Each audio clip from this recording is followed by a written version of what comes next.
December 21, 1945. The phone call came to Dwight Eisenhower's office in Washington. George Patton was dead. For 3 years, Eisenhower had walked tightrope, publicly disciplining his most effective general, while privately depending on him to win battles no one else could win.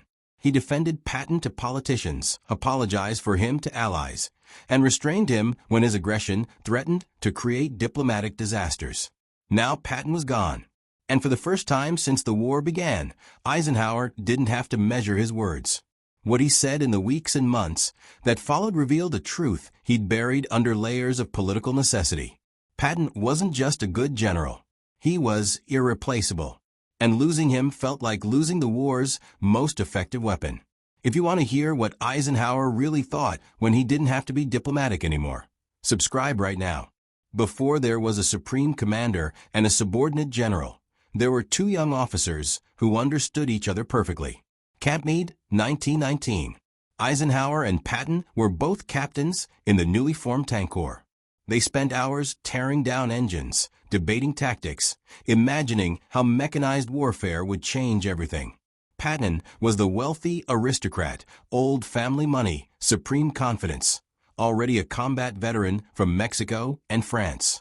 Eisenhower was the Kansas farm boy who'd missed combat in World War I and was still trying to prove himself. But they connected over a shared vision. Tanks weren't just support vehicles. They were the future of warfare, fast, mobile, devastating when used correctly. The Army disagreed. It shut down their ideas and threatened their careers if they kept pushing. Patton, with his family wealth, could afford to be defiant. Eisenhower, who needed his paycheck, learned to be more careful with his words. 23 years later, those 2 captains had become the supreme Allied commander in Europe and the most feared general in the American Army. The friendship remained, but everything else had changed. Eisenhower now had to manage Patton. He had to harness his aggression. He had to explain his controversies to Roosevelt, to Churchill, to Marshall. He had to decide when to unleash him and when to hold him back. Patton resented being managed. He thought Eisenhower had become too political, too cautious, too concerned with diplomacy and coalition building. He wanted to fight, not negotiate. The tension between them simmered throughout the war. 2 men who'd once been equals, now locked in a relationship where one had the vision and the other had the power to execute it or stop it. August 1943. Sicily. Patton was commanding the 7th Army during the invasion. He visited field hospitals and encountered soldiers suffering from what we now call PTSD, then called combat fatigue or shell shock. Patton saw them as cowards. In 2 separate incidents, he slapped soldiers, called them names, and threatened to shoot them. Word got out. Journalists heard about it. Politicians demanded answers. The public was outraged. Eisenhower faced an impossible choice: fire Patton and lose his best combat commander, or keep him and risk a political firestorm. Eisenhower chose a middle path. He issued a formal reprimand, ordered Patton to apologize to the soldiers, to the medical staff, to his entire army. He made it public enough to satisfy critics, but stopped short of ending Patton's career. Why? Because Eisenhower was already planning Operation Overlord, and he knew he needed Patton. Not wanted, needed. In Sicily, Patton had proven what Eisenhower suspected.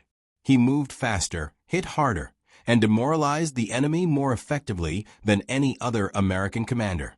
His army raced across Sicily, while Montgomery's British forces moved methodically. The Germans learned to fear Patton's speed and unpredictability. So Eisenhower saved Patton's career, but it came at a cost. He had to defend the decision to Marshall, to Roosevelt, to the War Department. He had to promise Patton would be controlled, that it wouldn't happen again, that the military benefit outweighed the political cost. And here's what Eisenhower could never say publicly. He wasn't entirely sure Patton was wrong. In private conversations, Eisenhower expressed frustration with soldiers who broke down under pressure. He didn't condone Patton's actions, but he understood the mindset. In war, you need men who can endure. Patton's method was wrong, but his instinct wasn't entirely off base. So Eisenhower reprimanded him publicly and protected him privately. Spring 1944. D-Day was approaching.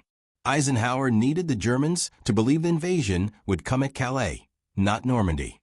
The solution was Operation Fortitude, an elaborate deception involving fake armies, fake radio traffic, fake installations. And at the center of it all, George Patton. The Germans believed Patton was the most dangerous Allied commander. They studied his campaigns in North Africa and Sicily. They were obsessed with tracking his location. So Eisenhower used that obsession. He put Patton in command of a fictitious army group. Patton gave speeches, inspected fake units, appeared at fake bases. German reconnaissance photographed inflatable tanks and plywood landing craft. And they believed it. They kept major forces at Calais for weeks after D-Day, convinced Patton's real invasion was still coming. It worked brilliantly, but it drove Patton insane. He wanted to be at Normandy. He wanted to fight, not play actor for a phantom army.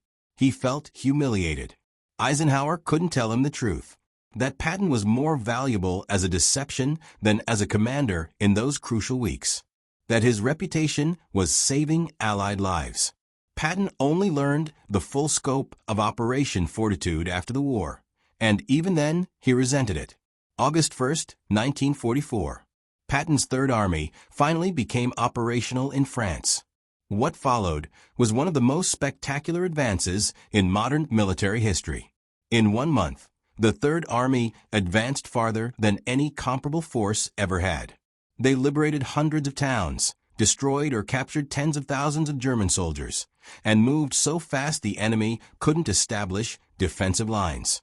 Eisenhower watched with pride and anxiety.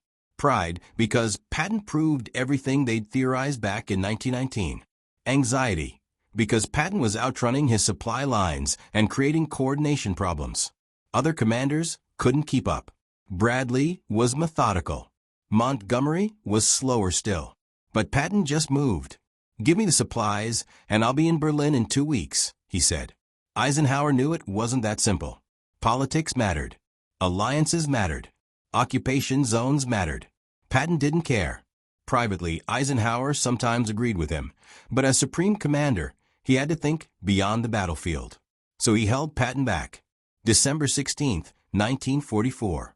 The Battle of the Bulge. The German attack shattered Allied lines. Eisenhower called an emergency conference. Then he turned to Patton. "How long will it take you to attack?" Patton had already planned it. 72 hours. Eisenhower said, "Make it so."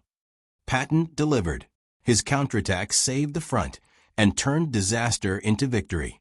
This was the moment everything Eisenhower had endured paid off. Publicly, Eisenhower had always been careful about Patton. Privately, he knew the truth. After the war, Patton became a liability. Eisenhower had to remove him from command. Then came the car accident. 12 days later, Patton was gone. Only then did Eisenhower finally speak freely.